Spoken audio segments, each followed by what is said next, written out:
नमस्कार, मी Poonam. News अनकटच्या top 10 बातमीपत्रात तुमचं मनपूर्वक स्वागत करते. पाहूया टॉप 10 न्यूज. महायुती सरकारमध्ये आम्ही तिघं एकत्र आहोत. तिघांनी विकासाची एक्सप्रेस सुरू केली आहे. त्यात कुणीही स्पीड ब्रेकर आणू शकत नाही. कुणाला बूस्टर घ्यायचा असेल तर वेगळी गोष्ट आहे, पण स्पीड ब्रेकरला आता इथं जागा नाही, असं वक्तव्य मुख्यमंत्री देवेंद्र फडणवीस यांनी मेट्रोच्या कामाच्या सुरुवाती प्रसंगी केलंय.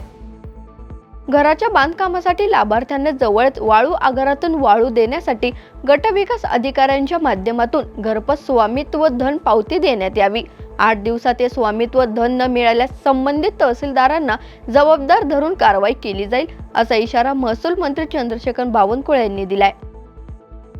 राज्यातील शेतकरी आधी संकटात असताना पुन्हा त्यांच्यावर संकट आलंय. मे महिन्याच्या अवकाळी पावसाने झोडपल्यामुळे शेतकऱ्यांचं मोठ्या प्रमाणात नुकसान झालंय. तर शेतकऱ्यांवर अस्मानी संकट कोसळल्यानं राज्यातील भाजप युतीचं सुलतानी सरकार मात्र झोपलेलंच आहे. सरकारने तातडीने नुकसानीचे पंचनामे करून शेतकऱ्यांना मदत द्यावी, अशी मागणी महाराष्ट्र प्रदेश काँग्रेस कमिटीचे अध्यक्ष हर्षवर्धन सपकाळ यांनी केली आहे. राज ठाकरे आणि नारायण राणे यांनी पक्ष सोडला तेव्हा पक्षावर दावा केला नाही. या दोन्ही नेत्यांनी पक्ष सोडल्यानंतर स्वतःचा पक्ष स्थापन केला. मात्र अजित पवार आणि एकनाथ शिंदे यांनी मात्र पक्ष पळवला असल्याचा आरोप उद्धव ठाकरे गटाचे खासदार संजय राऊत यांनी केलाय.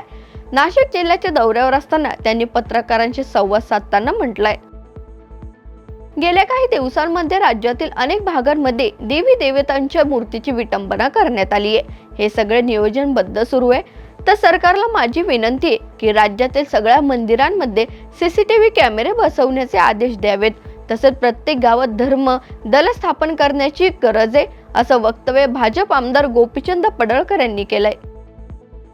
राष्ट्रवादी काँग्रेस शरद पवार पक्षाच्या सोलापूरमधील 5 माजी नगरसेवकांनी अपेक्षेनुसार उपमुख्यमंत्री अजित पवार यांच्या राष्ट्रवादी काँग्रेसमध्ये प्रवेश केलाय.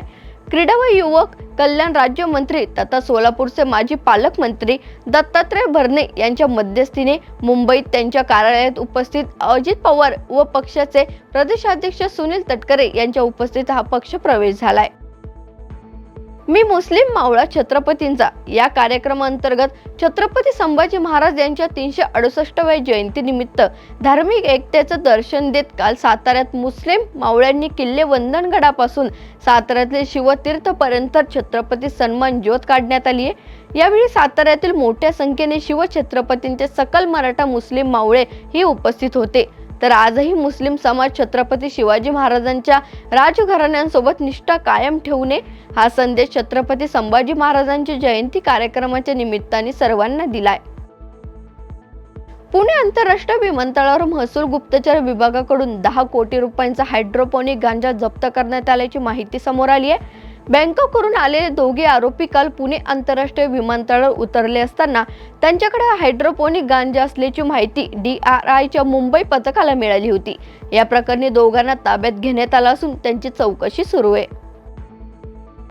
पाकिस्तानचे पंतप्रधान शहबाज शरीफ यांनी सिंधू पाणी कराराबाबत भारताला पोकळ धमकी देत म्हटलंय की आम्ही युद्ध आणि शांतता दोन्हीसाठी तयार आहोत.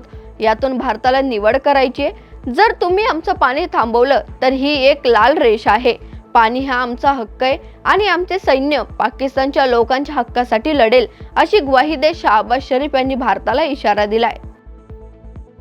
भारतीय लष्कराने स्टार भालाफेकपटू नीरज चोप्राला प्रादेशिक सैन्यात लेफ्टनंट कर्नलची मानद पदवी बहाल केली आहे. नीरजला खेळातील त्याच्या अपवादात्मक योगदानासाठी आणि राष्ट्रपती असलेल्या त्याच्या वचनबद्धतेसाठी हा सन्मान देण्यात आलाय. या बातमीसह टॉप 10 बातमीपत्रात इथेच थांबूयात. पाहत राहा न्यूज अनकट.